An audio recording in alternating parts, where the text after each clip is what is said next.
Welcome to Lecture 1 of this flipped classroom for American government. This is lecture number 1, the social contract theory. Let's begin. Please follow along if you've printed out the PowerPoint notes included on the website, and feel free to take notes along with the lecture and along with what I take notes on the PowerPoint itself. So let's begin, and here we go. We need to start by at least understanding who this person is. This is John Locke. John Locke was a character on the show Lost, but this is not the same John Locke, although John Locke's character from Lost is greatly based on the theories behind the social contract idea that the political philosopher John Locke put together.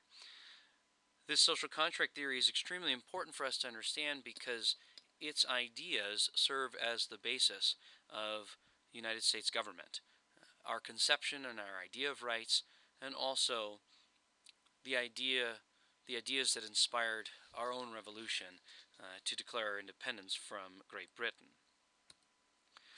Social contract theory is really about a number of different things, but to boil it down simply, it answers that question of why do people theoretically choose to give up some of their power, some of their own rights, in order to form a government. Social contract theory looks at what life is like without a government, and then what kind of government forms in its place. That government then has a series of purposes, and social contract theory of John Locke outlines some of those purposes that we'll take a look at in this lesson. There are a number of theorists that are considered social contract theorists. We will really only look at John Locke, but we do need to explain a little bit about some of these others. If we look at Jean-Jacques Rousseau, Rousseau looked at human nature, and he said human nature is essentially good, meaning very simply that in a state of nature, when there is no government, the fact that human nature is essentially good will result in positive rights being enforced. It will result in people's rights being protected. Whereas Thomas Hobbes had a bit of a different view of human nature and basically said that in that state of nature, there would be no laws and people's rights would go unprotected until the leader, the autocratic and all-controlling leader Leviathan, would come along. Now, Leviathan is an ancient mythical creature that was spoken about across cultures as this amazing sea monster that everybody was afraid of. And in a sense, that's what Thomas Hobbes is saying, is that the government that will be created, the only government that will work to protect rights, is when people are fearful of what will happen if they violate other people's rights. John Locke steps in and changes it a little bit, quite a bit actually, and says that we all have natural rights, and those natural rights are in everybody because they are born in human. This idea of natural rights, though, requires that they be protected, and that's where the social contract theory comes in for John Locke. All of these theorists write in the 1600s and 1700s. It's a time in Europe where they're looking at the world around them and attempting to explain why it is the way it is.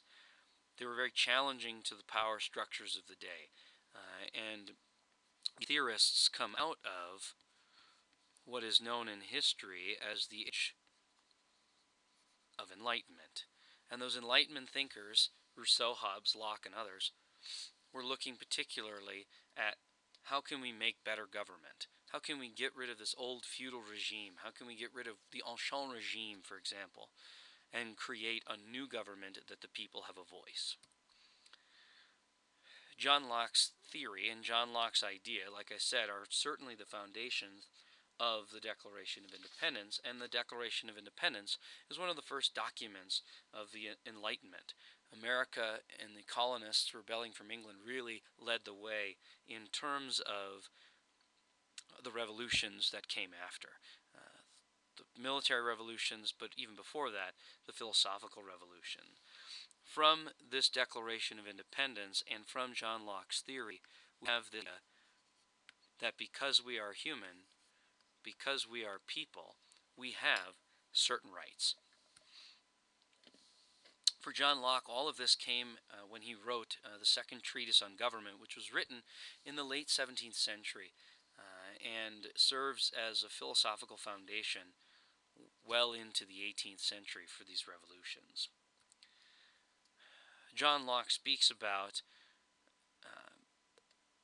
just as the other theorists do, about what is life like in a state of nature. Imagine, if you will, we have a plane, and that plane is flying over the ocean, and then has to make a crash landing. Now, because it's you and a few other people, now you're on this deserted island with nobody else around, you are in a state of nature. There is no government, but the question is, what rights do you have? If you think of the show Lost, for example, this is the single plot line of Lost. They're stuck on this island after the plane crashes, and a society forms, and a society has tension, and a government forms, and people are leaders, and people move out of that leadership post. Social contract theory asks the question, what does that state of nature look like? In the case of John Locke, what we're really saying is there are no rules yet. John Locke says rules will be created. It is a natural human process. There is no government in a state of nature yet. This idea is, in a state of nature, is everyone for themselves. This state of nature is a state with no government, a way of being with no government yet. If we look at this when people didn't have governments, they lived naturally in this sense, and naturally is they had their own stuff and they had their own living, but there was no government.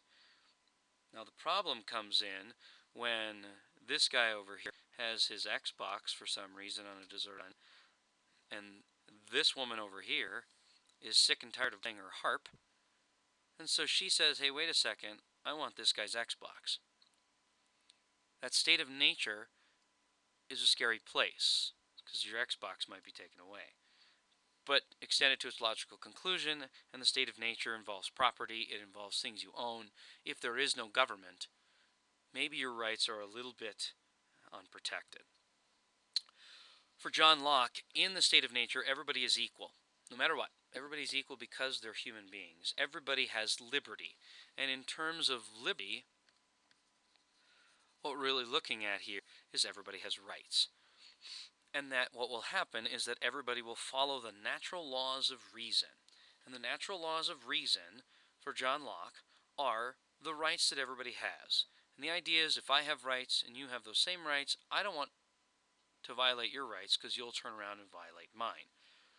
This whole idea of don't harm others in terms of life or health, everybody has liberty, everybody has property or possessions, and everybody has to preserve himself and others. When we look at this, if you remember back to your 8th grade year when you studied We the People, if you did, John Locke is saying we all have the right to life, liberty, and property. Those three things right there are the natural rights that he speaks about. And he says everybody, because they have those rights for themselves, also has the power to enforce them so that they're protected. That everybody has the right to punish others for breaking those natural laws. That's part of his natural rights philosophy. The state of nature is, of course, very dangerous. If everybody has the right to punish people who break the natural laws, then life in a state of nature is going to be quite violent and chaotic. In terms of everybody enforcing the law, if you can imagine, if we all had to take the law into our own hands, and there was no police, and there was no government, there was no military, we would have a tremendously unstable system. So, in the natural rights philosophy, John Locke says what people do is they trade the state of nature, and instead of saying we're just not going to have any government, they create government that will hopefully protect people's rights. The state of nature for John Locke can easily turn into a state of war because everybody's enforcing their own rules however they want, and so you have to give up some of those liberties in order to get something back. In this case, give up some of that right to enforce the law yourself so that a government can be created to actually enforce the laws. And basically what happens is you give the government your executive power to punish people who mess with your right to life, liberty, and property. You've given up that enforcement idea because now the government is going to take that role particularly. That's where we get to the purpose of the purpose of government in the natural rights philosophy. The purpose of government is to protect people's rights. That's its fundamental purpose. We all have rights. That government must protect it. Also has to set up legitimate systems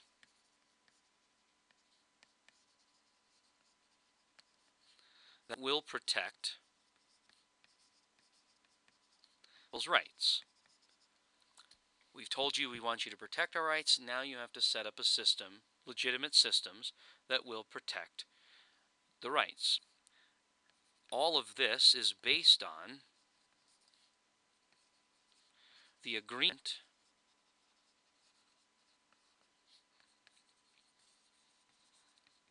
of the people. You agreed to create the government will create it. This is another key concept in social contract theory known as the consent of the governed. If you do not have the consent of the governed, your government is illegitimate. Your government isn't working properly. The consent of the governed is formed the government is formed to protect yourself from the violence of the state of nature, and when you do that, it's known as the social contract. So this idea of the consent of the governed produces this social contract. A contract is an agreement. A contract is a handshake. A contract is saying, we're going to agree to do this for each other. In this case, the people are agreeing that the government is going to enforce these rights. When you break a contract, there's consequences to that. But let's understand a little bit more some examples of the social contract.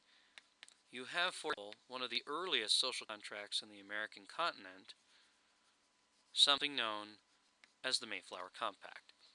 When they came to the New World, the Pilgrims, and landed at Plymouth Rock, before they landed on Plymouth Rock, the Mayflower Compact was put out there. They were sitting on the boat. They decided, hey, we've got to put some rules in place. We've got to put some regulations in place. We're in this new world.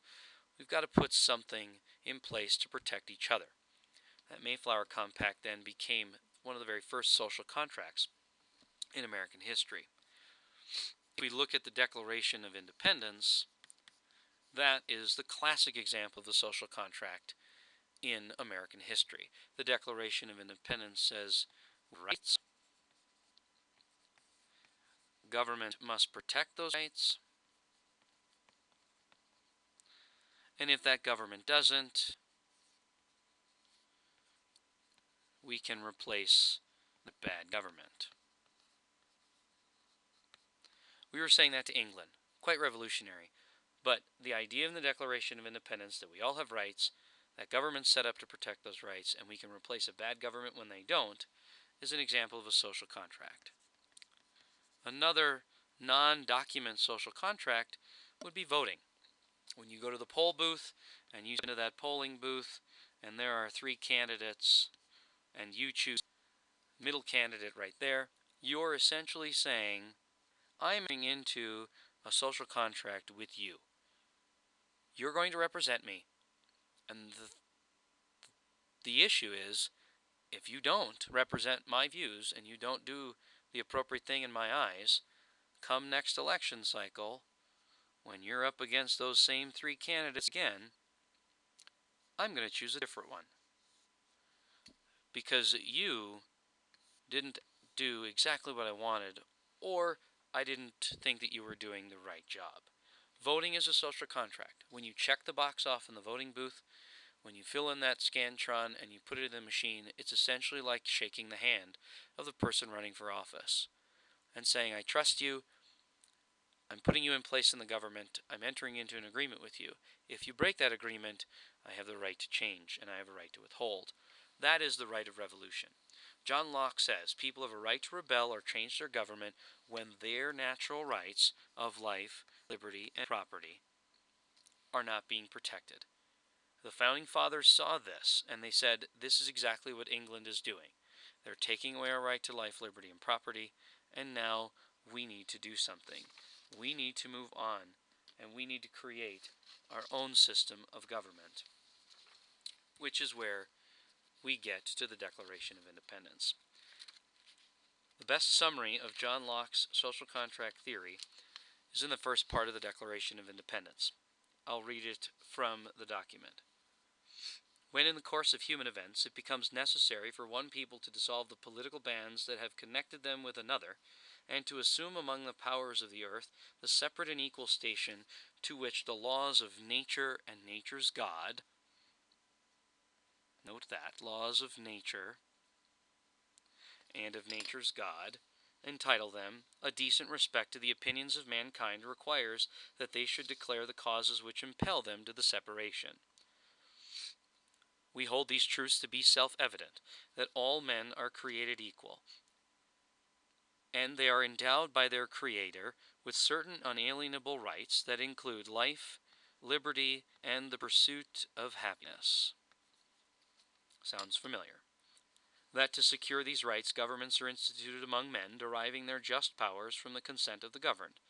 That whenever any form of government becomes destructive of those ends, it is the right of the people to alter or abolish it, and to institute new government, laying its foundation on such principles, and organizing its powers in such form, as to them shall seem most likely to effect their safety and happiness. When we look at the Declaration of Independence in the eyes of the natural rights philosophy and the social contract theory, we see some elements. Number one, laws of nature and of nature's God. This is John Locke's idea of natural rights. And from that we get life, liberty, and property. For John Locke, that's what it was. For Thomas Jefferson, the author of the Declaration of Independence, it was life, liberty, and the pursuit of happiness. Changed a little bit. It's the same thing, though. And then it says that, two, governments are set up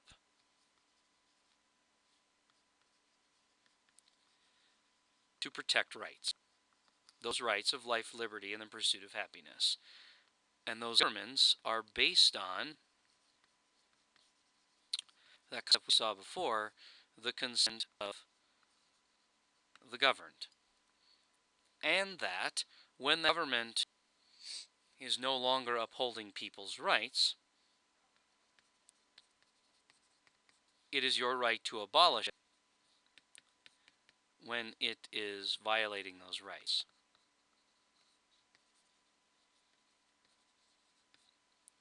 And that's what we did. Essentially, we said, we have natural rights. England, you're not protecting those natural rights. We have the right to throw you out, and we do. And we write the Declaration of Independence in the summer of 1776, and then we move on to fight the Revolutionary War. This is going to be an important set of concepts as we look at all of American government. When we look at the right to life, liberty, and property, what do those things mean? What do those look like? They find their way into the Bill of Rights. They find their way into modern politics. They find their way into people like Ron Paul and what Ron Paul is advocating. All of this is a strong basis for understanding American government, and we'll pick up next time with this idea.